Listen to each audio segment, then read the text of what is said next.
दोस्तों कहते हैं ना कि मेहनत इतनी खामोशी से करो कि कामयाबी शोर मचा दे।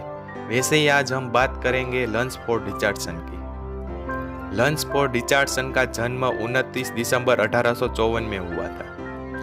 5 बच्चों में वो सबसे छोटे थे। उन्होंने बचपन में काफ़ी परेशानियों का सामना करना पड़ा। जब वो 2 साल के थे तब उसके पिता चल बसे थे। रिचर्डसन पहले से ही दूसरे लोगों की मदद करना चाहते थे।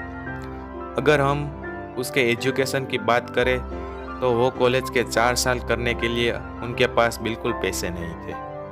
हालांकि उसने जैसे तैसे पढ़ाई करके सिर्फ 3 साल में ही उसने फार्मेसी की डिग्री पा ली।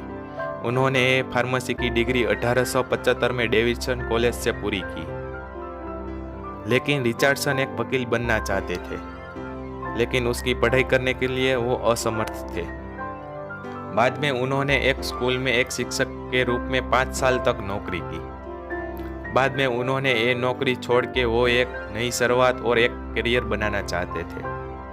रिचर्डसन 1880 में सेल्मा नाम के शहर में $450 में एक मेडिकल स्टोर खरीदा।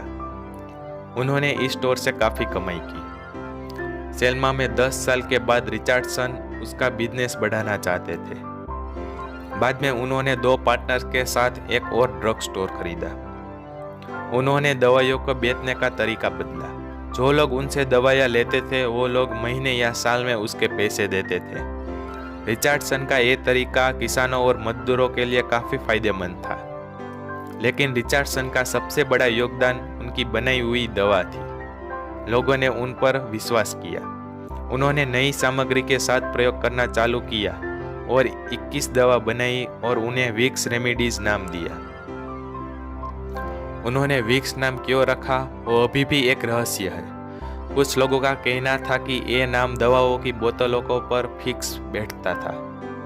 विक्स फैमिली रेमेडीज इतनी लोकप्रिय हुई कि 1898 रिचर्डसन ने अपना स्टोर उनके पार्टनर को बेच दिया और खुद की कंपनी शुरू की।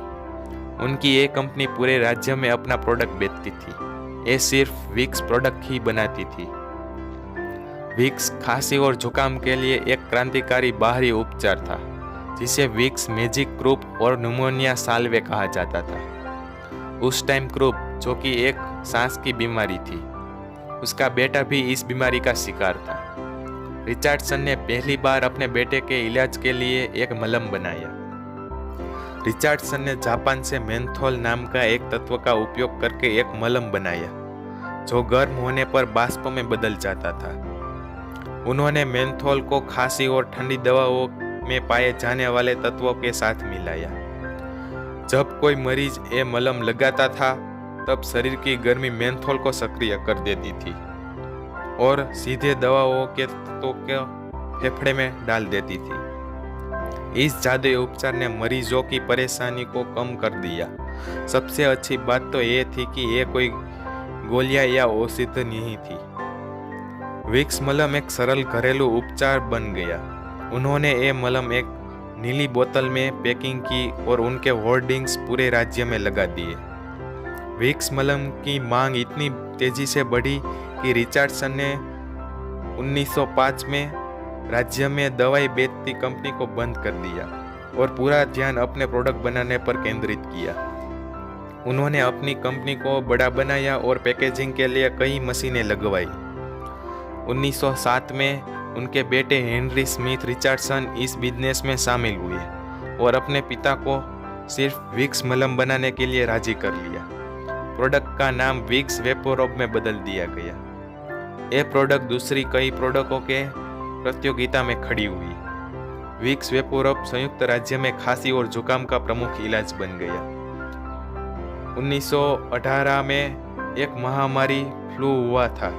तब इसकी मांग तेजी से बढ़ी और मांग को पूरा करने के लिए कर्मचारियों ने अंधहीन काम किया।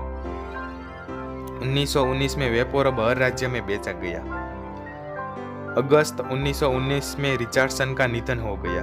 रिचर्डसन ने इतना नाम कमाया था कि उसके मरने के बाद उनके नाम का एक स्कूल और एक स्थानीय अस्पताल बनाया गया। यहाँ तक कि विश्व युद्ध में लिबर्टी जहाज की उनकी स्मृति से नामांकित किया गया।